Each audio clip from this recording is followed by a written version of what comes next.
I thought I was just being paranoid, but look at this. I shoved my phone into my husband's face, my hands shaking. The nanny cam footage showed my sister-in-law Lisa passed out on our couch, while my 4-year-old daughter Emma wandered out to the backyard pool alone. She could have drowned, Mark, while your sister was sleeping off who knows what. My name is Riley Anderson, and at 35, I never imagined I'd be fighting with my husband over something so serious. Mark and I had built what I thought was a perfect life. Good jobs, a beautiful home in suburban Boston, and our precious Emma.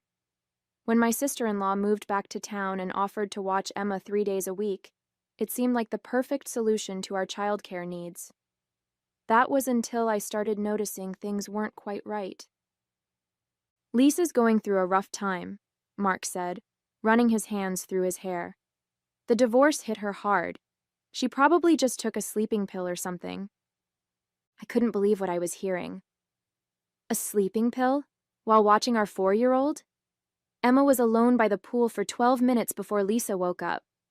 And what about the strange men she keeps bringing to our house during her babysitting days? Mark's face reddened. They're probably just friends helping her through this difficult period. Friends who raid our medicine cabinet? Who leave empty beer cans in our trash? Last week, Emma told me one of them was playing doctor with Lisa in our guest room, while she was supposed to be watching our daughter. The nanny cam had been my last resort. After weeks of finding evidence of Lisa's inappropriate behavior, empty wine bottles hidden in the trash, mysterious pills scattered under the couch, strange men's belongings left behind, I knew I needed proof. What I captured was worse than I imagined. I want her gone, I said firmly. No more babysitting. No more keys to our house. No more putting our daughter at risk. Mark shook his head. She's family, Riley. We can't just abandon her when she needs us. Maybe we can talk to her, set some ground rules. Ground rules? She left our 4-year-old alone by a pool. What if Emma had fallen in? What if... My voice broke as tears started falling. I can't believe you're defending her. After that argument, I started watching the nanny cam footage every evening after Mark went to bed. Each clip confirmed my worst fears. One afternoon, Lisa's friend Jake brought over questionable-looking pills. Another day, she left Emma alone in front of the TV for 3 hours while she napped upstairs. The final straw came when I spotted Lisa taking money from my purse, money I'd specifically counted that morning. I tried talking to my mother-in-law about it, hoping she might intervene. Oh dear, she said, stirring her coffee nervously. Lisa's always been a bit free-spirited, but she loves Emma, and with the divorce, it was the same excuse everyone in Mark's family used to justify Lisa's behavior. My own sister Kate was more direct. You need to get that woman out of your house, she said after I showed her some of the footage. If Mark won't protect Emma, you have to. This isn't about family loyalty anymore. It's about your daughter's safety. I thought about Emma, so innocent and trusting. She loved her Aunt Lisa, even though she'd mentioned things that made my skin crawl. Aunt Lisa's friend gave her special candy that made her sleepy, Emma had told me one day. She said, "Shh, don't tell." The next week, I started working from home on Lisa's babysitting days, claiming my company had changed their remote work policy. I installed more cameras, documented everything. The evidence kept piling up. Prescription bottles with other people's names, mysterious phone calls, Emma being left alone while Lisa disappeared into the guest room with various friends. My breaking point came during a family dinner at my mother-in-law's house. Lisa showed up 2 hours late, clearly under the influence of something. When Emma ran up to hug her, Lisa stumbled and nearly knocked her down. Everyone pretended not to notice. My mother-in-law quickly served dinner, Mark stared at his plate, and I sat there seething. That night, I confronted Mark again. This has to stop, I pleaded. She's not just hurting herself anymore. She's putting our daughter in danger. But he just shook his head and muttered something about family sticking together. I realized then that I was on my own. If Mark wouldn't protect our daughter, I would have to do it myself, even if it meant risking my marriage. I started gathering evidence methodically. Each day, I created detailed logs of Lisa's behavior, backed up the nanny cam footage to a secure cloud drive, and took photos of everything suspicious I found in my house. Kate helped me install motion sensors on our doors and windows, so I'd know exactly when people came and went. The notifications were endless. Lisa letting strangers in at odd hours, Emma being taken out without my permission, mysterious late-night visits. The situation came to a head when Emma developed a mysterious rash. The pediatrician found traces of an unknown medication in her system during routine blood work. When questioned, Emma mentioned that Aunt Lisa had given her special juice to help her take a nap. My blood ran cold. I called a family meeting at my mother-in-law's house. Mark's whole family was there. My mother-in-law, my father-in-law, Lisa, and Mark. I connected my laptop to the TV and played a compiled video of Lisa's worst moments, passing out while watching Emma, bringing strange men into our house, taking pills with them, leaving Emma unattended by the pool. "That's private," Lisa screamed, lunging for my laptop. "You had no right to film me." "I had every right to protect my daughter," I shot back. "Emma's blood work showed traces of sedatives. Want to explain that?" The room fell silent. My mother-in-law started crying. My father-in-law, usually so passive, turned to Lisa with shock on his face. Mark just sat there pale and silent. "It was just Benadryl," Lisa mumbled. "She wouldn't nap." I pulled out the lab results. "Try again. The doctor says it was prescription sedatives, the same ones you and your friends leave scattered around my house." My father-in-law finally spoke up. "Lisa, is this true? You drugged Emma?" "I needed her to sleep so I could rest. Do you know how hard it is watching a kid all day when you're going through a divorce?" I turned to Mark, who still hadn't said a word. "I'm done. Either Lisa goes or Emma and I do. Your choice." The silence that followed felt endless. Mark looked between his sister and me, tears in his eyes. But I wasn't backing down. Not this time. Not with Emma's safety at stake. 2 days after the family meeting, I came home from work early to find Lisa trying to get into our house. She had been fired from babysitting duties, and Mark had finally changed the locks, but there she was, pounding on our front door. When she saw me pull up, she started screaming. "You ruined everything. You turned my whole family against me." Her words slurred as she stumbled down our front steps. "It was fine before you came along. We took care of each other." I stayed in my car and called the police, recording everything on my phone. Lisa kept ranting, becoming more aggressive by the minute. She picked up one of Emma's garden toys and threw it at my car windshield. "My brother was happy before you. We all were. You think you're so perfect with your rules and your cameras and your stupid job." She grabbed another toy, Emma's favorite watering can, and hurled it across the yard. The police arrived just as she started trying to break our front window with a flower pot. They had to physically restrain her while she screamed about family betrayal and revenge. One of the officers found prescription bottles in her purse, none of them prescribed to her. My mother-in-law showed up as they were putting Lisa in the police car. She had been crying. I could tell by her smeared mascara. "I'll bail her out," she said quietly. "But she's going straight to rehab this time. No more excuses." Mark came home early when I called him about the incident. He stood in our driveway, watching the officers take statements from neighbors who'd witnessed everything. One elderly couple showed videos they'd taken of Lisa's meltdown. "I should have listened to you months ago," Mark said, his voice breaking. She's my little sister. I thought I could help her by giving her a chance, letting her be part of Emma's life. I never thought." I watched as the police car disappeared around the corner, my mother-in-law's car following close behind. The broken toys scattered across our yard looked like casualties of war. In a way they were, casualties of a family war I never wanted to fight. The aftermath of Lisa's arrest hit Mark's family hard. My mother-in-law checked Lisa into an expensive rehab facility in Vermont, draining her retirement fund to pay for it. My father-in-law finally admitted that Lisa had been struggling with addiction since her teens, but the family had always covered it up, made excuses, enabled her behavior. The police investigation revealed more disturbing details. Those friends Lisa brought to our house, known drug dealers in the area. One of them had outstanding warrants. The pills they'd been sharing, stolen from various homes where Lisa had babysat over the years. My mother-in-law broke down when she learned that Lisa had been stealing medication from her elderly neighbors, too. Emma started having nightmares. During play therapy sessions, she revealed things that made my blood boil. How Aunt Lisa's friends would sometimes stay while she napped. How they told her it was a big girl secret, not to tell Mommy about the special juice or the games they played. Each revelation felt like a knife in my heart. Mark fell into a deep depression. He blamed himself for putting Emma at risk, for not believing me sooner, for enabling his sister's behavior all these years. He started seeing a therapist, trying to understand why he'd chosen his sister's comfort over his daughter's safety. I kept thinking about when we were kids, he told me one night. How I was supposed to protect her. Our dad traveled all the time. Our mom was always at her charity events. Lisa only had me.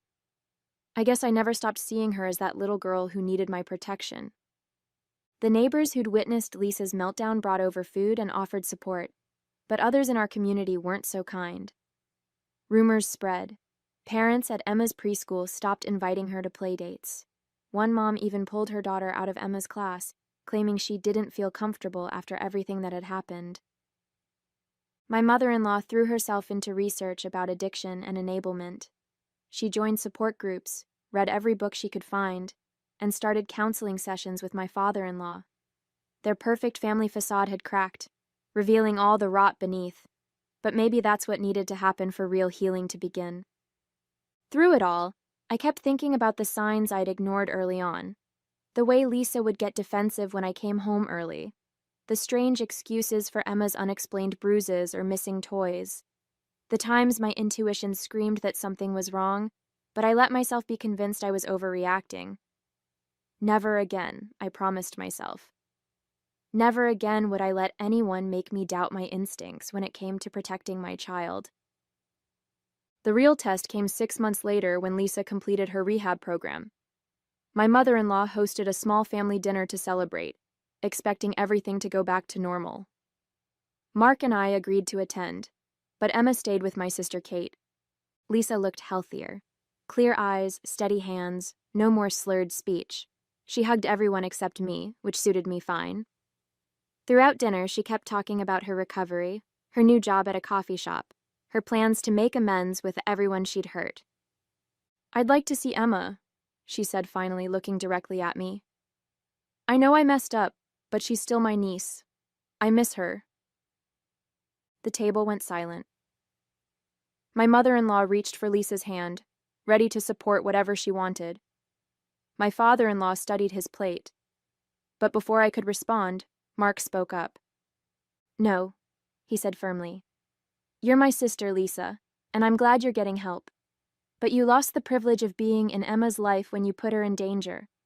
That's not something we can just forget because you're sober now." Lisa burst into tears. My mother-in-law started to protest, but Mark cut her off. "Mom, stop. We can support Lisa's recovery without putting my daughter at risk again. Emma's safety comes first. She's 4 years old. She doesn't need to be part of Lisa's amends program." I squeezed Mark's hand under the table, proud of him for finally standing firm. Lisa ran from the room, my mother-in-law following close behind. My father-in-law just nodded slowly, looking relieved that someone had finally said what needed to be said. In the car ride home, Mark was quiet for a long time. Finally, he turned to me. "I had this moment during dinner," he said. "Lisa was talking about her progress, and all I could think about was Emma's blood test results. How do you forgive someone for drugging your child?" "Maybe you don't," I replied. "Maybe some things aren't forgivable." "Mom thinks we're being cruel. That family should stick together no matter what. But Emma is our family too. She's just a little girl who trusted her aunt and got hurt because of it." I thought about Emma, safe at Kate's house, probably covered in cookie dough and watching Disney movies. She hadn't asked about her Aunt Lisa in months. The nightmares had finally stopped. Some kinds of healing could only happen with distance. A year passed. Emma started kindergarten, making new friends and slowly forgetting the trauma of her time with Lisa. Mark and I moved forward too, though the ripple effects of Lisa's actions touched every part of our lives. We installed a better security system, carefully vetted our new babysitter, and never left Emma alone with anyone from Mark's family, even my mother-in-law. The family dynamics shifted permanently. Holiday gatherings became awkward affairs, with Lisa's absence hanging over every conversation. My mother-in-law tried to play peacemaker, constantly updating us about Lisa's progress in her recovery program. She's got her 6-month chip, or she's sponsoring other addicts now, as if these achievements should erase what happened to Emma. My father-in-law surprised everyone by becoming our strongest ally. He started attending therapy himself, working through his guilt about ignoring Lisa's addiction for so many years. During one Sunday dinner, he pulled me aside. I enabled her just like everyone else, he admitted. Every time she got in trouble, I threw money at the problem, paid off her debts, hired lawyers, funded her fresh starts in new cities. I thought I was helping, but I was just making it easier for her to avoid consequences. The hardest part was watching Emma process everything in her own way. During a play therapy session, she drew a picture of our family: Mark, me, her grandparents, even the dog. But no Aunt Lisa. When the therapist asked about it, Emma shrugged and said, "Auntie Lisa was not nice. She did bad things. I don't want to play with her." Mark struggled with guilt, especially when mutual friends or relatives accused us of being too harsh. "She's your sister," they'd say. "Everyone deserves a second chance." But they hadn't seen the nanny cam footage. They hadn't sat through Emma's nightmares or therapy sessions. They hadn't found strange pills mixed in with their child's vitamins. One morning, I received a letter from Lisa. She'd written it as part of her 12-step program attempting to make amends. She apologized for endangering Emma, for betraying our trust, for letting her addiction hurt an innocent child. The letter seemed sincere, but it didn't change anything. Some bridges, once burned, can't be rebuilt. My mother-in-law still pushed for reconciliation. "Lisa's doing so well now," she'd plead. "She's been sober for a year. She has a steady job, a new apartment. She misses Emma so much." But Mark and I stood firm. Lisa's recovery was her journey. It didn't require Emma's participation. We found support in unexpected places. Other parents who'd dealt with addicted family members reached out to share their stories. My sister Kate became Emma's favorite aunt, filling the void Lisa left with love and appropriate boundaries. Even some of Mark's cousins admitted they'd been worried about Lisa's behavior for years, but had been afraid to speak up. Through it all, Mark and I grew stronger as a couple. The crisis that could have broken our marriage instead taught us to present a united front, to trust each other's instincts, to put our daughter's well-being above everyone else's feelings. We learned that sometimes protecting your child means making difficult, unpopular decisions. At Emma's 6th birthday party, the contrast between past and present hit me hard. Instead of Lisa passed out on our couch, we had responsible adults supervising pool activities. Instead of mysterious friends wandering through our house, we had parents chatting and children laughing. Emma was thriving, surrounded by love and appropriate boundaries. My mother-in-law didn't attend the party. She was visiting Lisa at her new place in Vermont. My father-in-law came alone, bringing Emma a handmade dollhouse he'd spent months crafting. When Emma hugged him tight and called him the best grandpa ever, I saw tears in his eyes. Later that evening, after the party wound down, he helped us clean up. "Lisa asked about Emma again," he said quietly, collecting paper plates. "She's got a new therapist who thinks family reunification would help her recovery." "That's not happening," Mark replied, his voice firm but tired. We'd had this conversation so many times. "I know," my father-in-law said, surprising us both. I told her the same thing. Her recovery has to be about her, not about getting access to Emma again. Some things can't be undone. That night, looking through party photos, I found one that made me pause. Emma was standing by her birthday cake, beaming at the camera, surrounded by her new friends from kindergarten. She looked so different from the anxious, clingy child she'd been during the months Lisa watched her. The nightmares had stopped. She no longer feared being left alone. She trusted her new babysitter, a retired teacher we'd carefully vetted. Mark noticed me studying the photo. Sometimes I wonder if we're too hard on Lisa, he admitted. Then I remember finding those pills in Emma's juice cup, or watching the nanny cam footage of Emma wandering alone by the pool. Being sober doesn't erase what happened. My sister Kate, who'd stayed to help clean up, overheard us. You know what they say in Al-Anon? You didn't cause it, you can't control it, and you can't cure it. Lisa's addiction isn't your responsibility. Protecting Emma is. That wisdom stuck with me. We hadn't caused Lisa's addiction or her poor choices.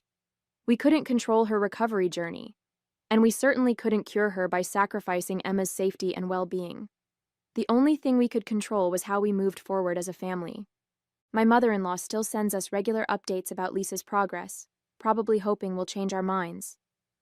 Lisa has 2 years of sobriety now. She works at a recovery center, helping other addicts. She's making amends where she can. But some doors have to stay closed. Some boundaries have to remain firm, especially when a child's safety is involved. Emma rarely asks about her Aunt Lisa anymore. When she does, we're honest in age-appropriate ways. Aunt Lisa made choices that weren't safe for you, we explain. We're glad she's getting help, but our job is to keep you safe. 3 years after Lisa's meltdown in our front yard, Emma started 3rd grade. During a school project about family trees, she drew our family with a small note next to Lisa's name. Lives far away because she was sick and made unsafe choices.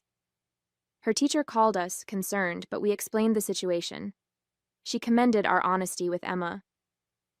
My father-in-law framed that family tree drawing and hung it in his workshop. When my mother-in-law complained about it, he stood his ground. This is our reality, he told her.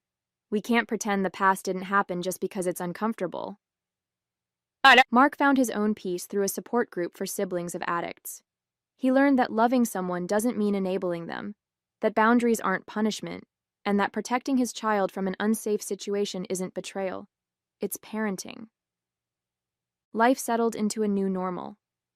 We created traditions to replace the old ones that revolved around Lisa.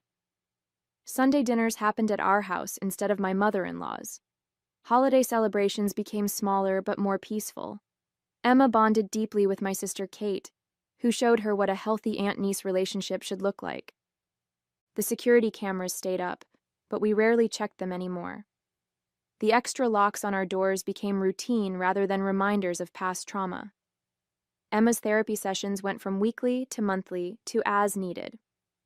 Slowly, steadily, our family healed, not by pretending the wound never happened, but by acknowledging it and learning from it.